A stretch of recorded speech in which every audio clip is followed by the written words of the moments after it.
on the history of opera, the way it started, the way it grew, and where we are with it.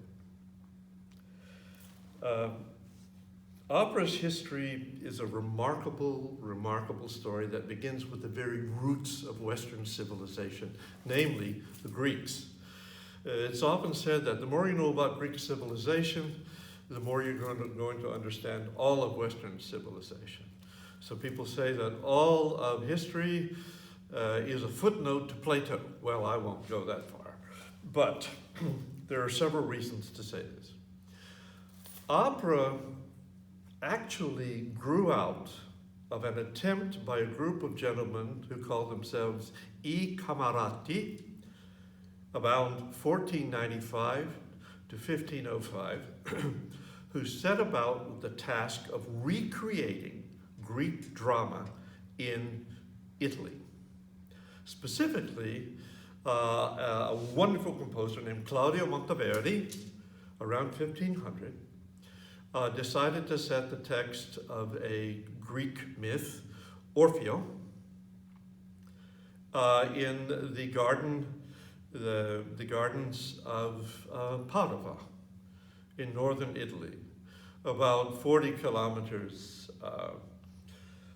southwest of Venice, if you're ever in the area and want to go by and have a cheese and meat sandwich.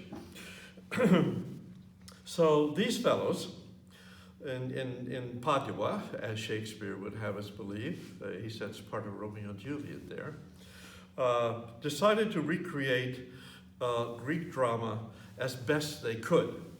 Now they knew Aristotle's elements: plot, character, theme, text, setting, music. But being red wine drinking, robust Italian fellows, they got it wrong. Aristotle, I think, would say. They emphasized music, setting, and to a lesser degree text, and sort of left these out in the wind. So opera was created by fun-loving, sensuous Italian fellows who loved the sound of music and a beautiful singing voice and forgot about some of the other qualities that Aristotle really loved in Socrates, Oedipus Rex, and other plays. So, so they got confused. What's the problem? 2,200 years or so can cause some confusion. And in fact, we know that the Greeks did use music and dance in their plays, especially in the choral parts. But I don't think they ever dreamed about anything like opera, which has a full orchestra and all the rest of it. So more on that later.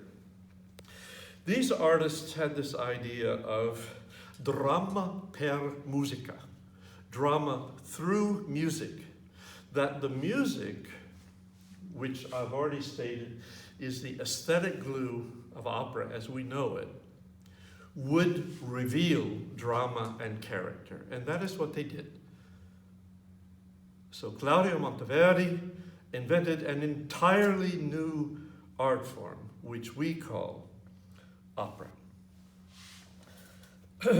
Secondly, while Aristotle's Poetics is one of the primary documents of critical thought in Western civilization, it was, in fact, a very firm basis, a terra firma, for the creators of opera to use. So, no complaints. It was the basis, but they certainly didn't get the balance as Aristotle wanted it. Thirdly, Greek drama is terribly important because it always portrays mythic character, the depth of legend, and it takes gods and humanizes them. Now, opera has continued to do this, to make sometimes ordinary people into gods. This is true of the myth of Orpheus in Claudio Monteverdi's L'Orfeo, the Favola d'Orfeo, in 1500. But it's also true of Richard Nixon in China. And this was a 1987 opera by John Adams. Magnificent, magnificent.